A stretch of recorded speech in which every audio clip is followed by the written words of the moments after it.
Hi guys, welcome back to the channel. I'm officeblokedaz. I'm officeblokedaz. Alright, a bit of ice hockey. Well, it's not ice hockey, the pitch is ice hockey, or hockey. This is going to cover the top 5 nastiest rivalries in sport. In sports, it says, yeah. So is that anything? Just completely anything? Well, it's a picture of hockey, like I say, on the thumbnail, but I don't know. I've watched Nine Explains before, or Neen. I don't know if it's Nine or Neen. But I've seen his channel before and it's quite good. I'm just thinking if it also consists of like not even just like teams, but like individual people, yeah. Like in a tennis match or something. Yeah, but rivalries in tennis. Has he been nasty? Well, he was with like John McEnroe in the day. But no, to be fair, they're probably like boxing. Yeah, but I think a lot of the rivalries come from location, isn't it? Yeah. So you'll get a location of a team, and everyone will be like. It's all just going to be the top 5 teams in Philadelphia and New York, isn't it? Everyone in Philly. Yeah.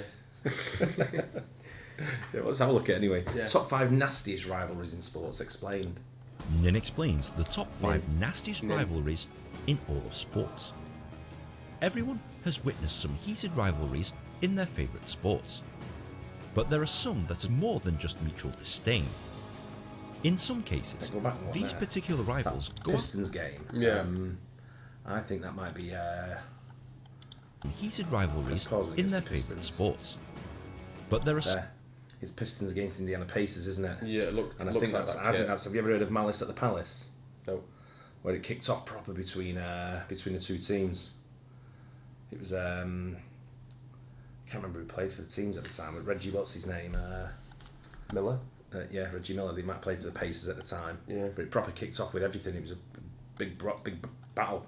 Was it just a brawl? Yeah, proper brawl. Yeah, never even heard about that. Yeah. That was Reggie Miller in the back with his suit on. Oh yeah. I just saw him then. Yeah. Oh, that one, isn't it? Yeah. Some that are more than just mutual disdain. In some cases, these particular rivals go out of their way to hurt their opponents in one form or another. Oh god, that's a bad one. Yeah, that is. Here are the top 5 nastiest rivalries in all the sports. Number 5. Most of the NHL. In a sport where fighting is tolerated and vicious hits encouraged, it's no surprise that many teams have a problem with each other. Whenever a rivalry happens, tensions are high and martial justice is doled out literally every few seconds. So, who hates each other in the NHL?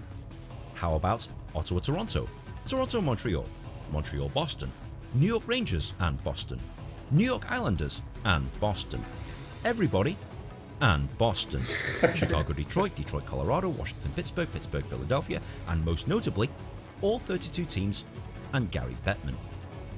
Just turn the TV onto any NHL game and you'll most likely find a team playing someone they absolutely hate. Number 4. The state of origin. It's state versus state. I just, with sport, I love that there's nasty rivalries. It makes it better. It makes the game miles better. And when I watched, I can't remember his name that was in the first fight there, is it Domi? I remember when I used to watch some ice hockey, Domi always seems to be in the sin bin. Yeah.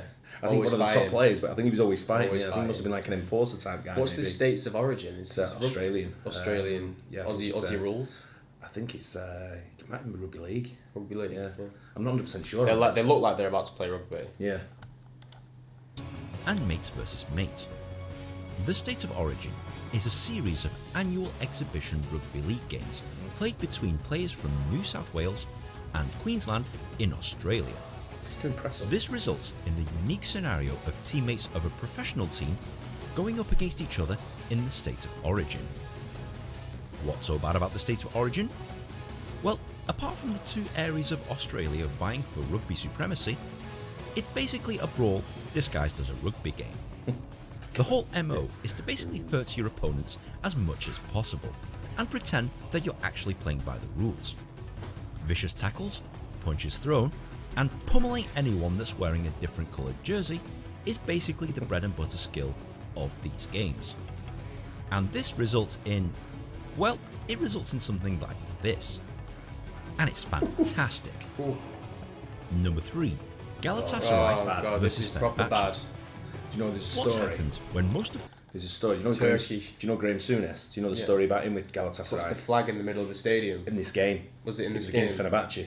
He ran into their end with the Galatasaray flag and just planted it straight into the penalty spot. No, in the centre centre circle. Sorry, yeah. Of the Fenerbahce ground. Yeah. started kicking off, didn't it? That's one way it's going to cause trouble, isn't it? Yeah, proper. Turkey supports one of 2 football teams. 3. And then what happens when both teams... It's not 1 or 2. There's loads in Turkey, really, Istanbul, isn't there? he said Istanbul, didn't he? Did he I say thought he said Turkey. Because he says, I think he said Istanbul, Turkey. Even so, you've got Trabzonspor, you've got Besiktas. Yeah. There's probably another one, actually. are the most successful in the country, mostly winning their titles and cups against their direct rival. You get this fixture. What makes this nasty isn't necessarily the play on the field, but the fans off it. The Turkish people are masters of intimidating opposing players and fans, whether it's through fireworks, fancy displays, chanting mercilessly at opposing players at their hotel rooms, or just trying to murder you in the street. Crowd violence and fans being stabbed or killed for wearing the wrong shirt is quite common, and this has unfortunately resulted in opposing fans not being able to enter their rival stadium. They call Galatasaray Stadium Hell for a reason. Number 2, India versus Pakistan. Cricket is usually seen as a gentleman's game, but not when these two are concerned. It's no secret. This is an intense rivalry. It is quite intense, yeah. It's not even just in cricket, in a lot of things, to be fair, just in anything, really. Yeah. Just in day-to-day life. Trying to think what number 1 nastiest rivalry in sport would be. Because so far we've touched on the state of origin, the Pakistan-India one, NHL in general. What if it's... do you reckon it's going to be some sort of American sport? I don't think there's that much nasty rivalry, is there, when it comes to it? I mean, like you say, there is when you talk about Philadelphia against other USA teams. versus Mexico. USA-Mexico, I was thinking that before. Just trying to think of anything that might be like... it could be, like I said before, John McEnroe. John McEnroe in tennis. Oh, right, yeah. And Borg and people like Connors always arguing. I'm not too sure, to be fair. Same, I'm trying to think. That India and Pakistan absolutely hate each other, and the political tensions of the two countries are certainly well documented. Rather than gossiping each other, again, they fight each other on the cricket pitch instead. There's a political agenda every time these two teams meet, and should they experience defeat, the players' lives are at risk from extremists threatening to kill them if they lose. It's gotten so bad that the Indian government has prohibited their own players from going into Pakistan for fear of their cricketers being murdered. Yeah, Pakistan weren't allowed. I don't know if anyone knows this. Pakistan weren't allowed to host test matches for a long time because they shot up one of the buses. Indian buses? I can't remember which team it was. I want to say it might be Australia. I can't remember which team got shot up, but they stopped. They weren't allowed to host matches in Pakistan for years. So Pakistan's home ground was the UAE. So when we lived in the UAE, I used to go and watch Pakistan play cricket. Oh, really? Yeah. me and like a lot of Pakistanis, so I sat there watching the game. The Pakistan shirt on. Yeah. I played with India. No, I think you're right. I think the last one will be Boca Juniors versus River Plate. Yeah, because that's mental as well, isn't it? Yeah. Lots of intimidation between players, dirty behaviour, questionable tactics, and plenty of sweet chin music, all to get an edge to win the game. And the pressure to win this particular fixture is biblical. Ticket requests for this fixture far surpass any other, and when they faced each other during the 2011 World Cup in India, a fifth of the world's population tuned to watch. That's mad, isn't it? Should they ever meet in an actual World Cup final, I guarantee you that all hell will break loose. Yeah. Number 1, Boca Juniors versus River Plate.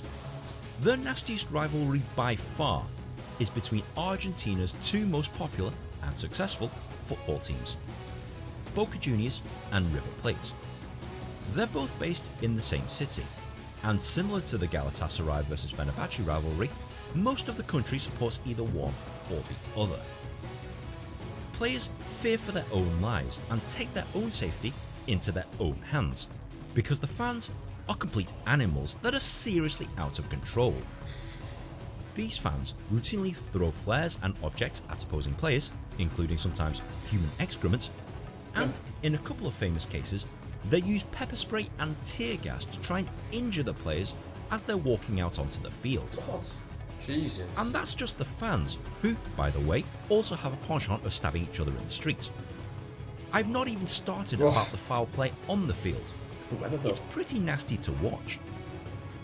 The fixture is so dangerous for both players and spectators that matches are heavily enforced by police, and, in the famous case of the 2018 Copa Libertadores, they had to abandon the match and play it 6,500 miles away in Spain because it became too dangerous to play the game in Argentina.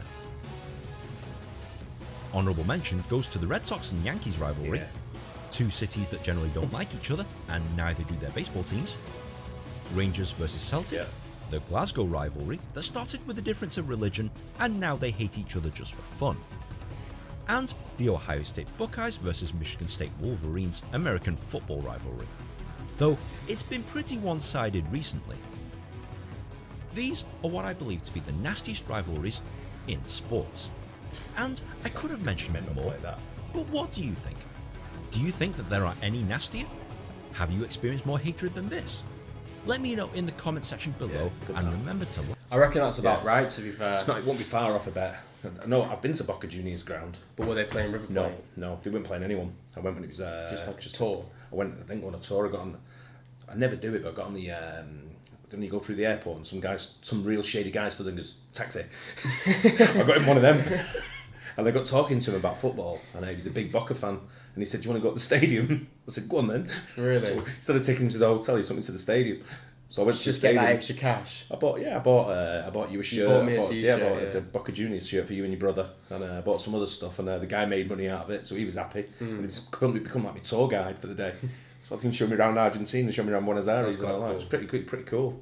But it's I love rivalries the way they are like that. That's how sport should be. But when fans start like trying to injure the other players, there's a line, pepper spray. Yeah, don't cross that line. There's definitely a line with you can. Or like when fans throw things on the field and it hits, like when we were watching that West Ham Fiorentina game in the Conference League final, a fan threw beer bottles and vapes onto the pitch and it hit the Fiorentina player in the back of the head and his head was gushing with blood. Yeah, it kind of ruins the game that a little bit. You don't want to see that side of it, and even don't throw anything. Just throw abuse. And I get that, that's fine. So but make it funny. If you're going to do something, make it funny. Yeah. And have a bit of humour to it and a bit of banter with the fans and do all that and then go away and talk about it over a beer in the pub and just argue, really, about like who's the better team. Whoever's just lost. Even though the person that's just lost is still trying to argue that they're the better team. Correct. But yeah, it was good that I enjoyed that. Hope you guys enjoyed it as well. Don't forget to subscribe as well, please. It does help. And we'll catch you on the next one. Cheers.